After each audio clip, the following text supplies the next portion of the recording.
Good morning, everyone. Thank you so much for joining me this morning. My name is Janine McGowan, and I design cross stitch as the blue flower, and I'm here for our every other Saturday morning chat. So it's so nice to see you. I've got a pretty quiet weekend planned. It's supposed to be lovely this weekend, so I just have to photograph a couple of models and walk the dogs and stretch. I'd like to do a little bit of yard work later, so stretching first is key in my my current state of cranky back. So yeah, I've got to do the exercises that I'm meant to do all the time, but that I sometimes forget to do until my back hurts. So that's my weekend, pretty low key, just enjoying things, and I hope you get to as well. Jumping right in, normally we would do stitching in action, but I actually don't have any this week.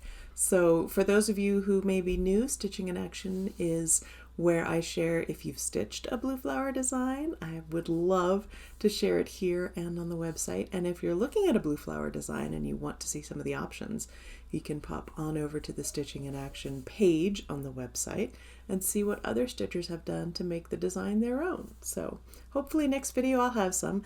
But instead, I thought it'd be a good opportunity to finally take the little tour of my mini office.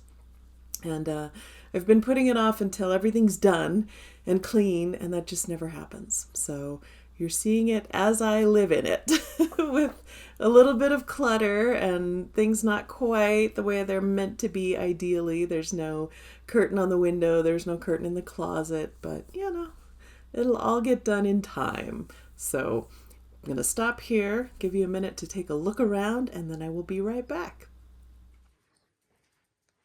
Here we are coming into my office. It's pretty small, but that's okay. It's all mine, and it has a door. You can see this is the background you see behind the videos. And these boxes here are the ones that I use to store covers from the printer before we put together charts. Over here, we've got the wall of Pilsner things. So there's my Pilsner sampler and other cat pictures that remind me of him. And then we've got Rye's bed down below so she can spend time with me in my office. The white cabinets under the windows are mostly where I store thread, but some other things as well. And then back around to my office proper, my desk. Here we've got the Greyhound wall in process. And my big desk here. Wrapping around, we've got these file cabinets that I covered with the fun paper. Got a little desk with lots of stuff hidden under it. And then back here's the closet.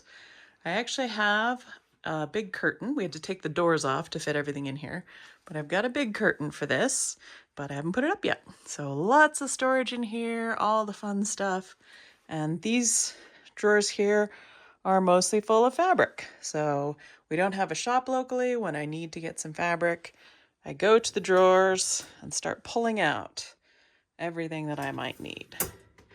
So that is the grand tour of my office. It's very messy, but that's okay. Thank you so much for joining me. Now you know where I work. So here's moving on to what I'm stitching. I haven't had a lot of personal stitching, but I've been working consistently on this DMC design with the Greyhounds. It's a little hard to see on the original, and several people mentioned, I think because the original is a copy of an actual manuscript, they stuck with the same colors, but you can see it's got Greyhounds here, here, and here. So I have stitched just a bit. I'm moving my way around this side. I've gotten one or two spaces off on this side of the design, which isn't a huge deal, but I'm tracking around the outside because I'm still correct over there and I'm not fudging. So I'm going to keep going around the corner, which is right about here, I think, on this outside so that I then can fill in and get back on track in the beginning. But I love the way it's coming out. I love these colors. This fabric is Lightstone from Barbaral Creations, and it's really, it's been really fun. For those of you who know, I'm doing my year of stitching Greyhounds, so it's really nice. And it lends itself to a lot of different styles of stitching because if there's a greyhound in it, I'm doing it. Which leads me to my stash spotlight for this week is 2 of the Fragments in Time from Summer House Stitch Works. These are the 2023 ones that she released at market, and I'll do one at a time here. The little house first because it's so pretty. I love these. I love the colors. I love that they're itsy bitsy. They're only 50 by 50 roughly. And you're asking for the Greyhound connection. Look at this beautiful deer. Now, if this deer did not have antlers and the back of the neck were a little bit more red instead of dark, that would be pretty much rye. So I'm going to do a few tweaks, and I might slide this one in as a break from the big DMC piece. But yeah, that's going to be this Fragments in Time rye. So that is my stash spotlight for this time. World around. This video is parsley. In the last video, I was talking about the garden, and I had mentioned that surprisingly our parsley had survived. And one of you was kind enough to let me know that parsley is in fact a biennial, which is something I'd never thought about before. And that if the winter it is not too variable in temperature, it can do pretty well with the cold as long as it doesn't freeze and then thaw and then freeze again, which is what we had this winter a little bit unusually.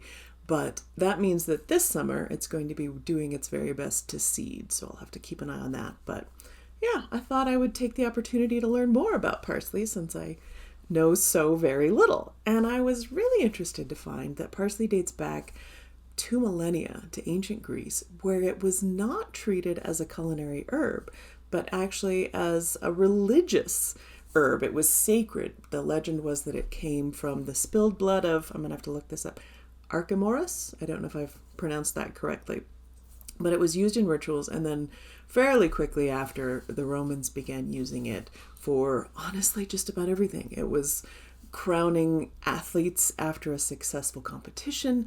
It's used to treat bad breath and skin conditions and digestive upsets and toothaches. In medieval Europe, they believed it could absorb food odors, and so parsley bouquets would be on the table, and diners would even sometimes wear parsley around their necks. Yeah, I've got a visiting greyhound here. Let's see if you can. Rye, can you say hi to the people? Nope, she's a little too low. I need to get a better Rye camera. Anyway, so all of these things parsley was used for. The next time you're carelessly, as I do, grabbing a bunch from the grocery store and chopping it up on top of my pasta, you can remember that you're sprinkling a little bit of ancient history onto your food, along with essential vitamins like vitamin K and vitamin C. So, yeah. Questions. Last week the question was spring traditions. Thank you all so much for sharing with me. This week I have a little bit more targeted question. A friend and I have been trying to plan a trip this summer, and I think we're going to be able to make it happen. So in July, I am hoping to visit Calgary. Now, I believe I was there once as a young child, but not to remember, so it's essentially my first trip, and I'm very excited to visit. I would love to know from you any things that you would recommend us seeing or any quintessentially Canadian experiences I should have. Of course, traditional stitches is at the very top of our list, no questions. And I also want to go to the zoo because I love zoos. Yeah, so if you have any tips for me for visiting Calgary, I would love to hear from you. On to giveaway. Last video, it was the small samplings book from Heartstring Samplery, using the word small, and the winner is Allison Karen. So Allison, drop me an email and let me know your mailing address. I will get that out to you right away. This week is one that I picked up at market. I don't think it's new for market. I just saw the model and it was so beautiful. It's called The Lion and the Lamb from Kathy Barrick. Very seasonal design as well. But I just love, the colors on this one, that huge flower. We've got Rye, obviously expressing her love as well. She did the little small with the lion and the lamb. Such a great piece. So if you would like to win this one, use the word lion in your comments, and I will pick a winner for the next video. Announcements. Whoops, I skipped. I'm going to combine best thing and announcements because it's my video and I can do that.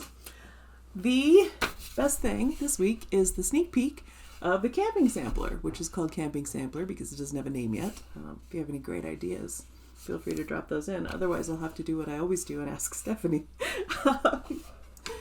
This came from a conversation at Jingle Ball last year, and one of the people I was chatting with said you should do a sampler with an old vintage trailer. So I've actually put two in here, two different styles, and yeah, I had a lot of fun. We'll do this one in more detail probably in the next video with the other summer release, but I promised a sneak peek, and here it is. It's a little bit hard to see. We'll see if we can get a better close-up. For next time, I'll have the real photograph, but for this time, this will do. There we go. And we'll go over the details and some of the motifs next time, but that's it. I don't have a lot else to report this week. We've got a puppy video here at the end. Thank you so much for making time to join me. I always appreciate these. And I am off to stretch so that I can go poke at things in the garden and hopefully watch them grow. Have a great weekend. Bye.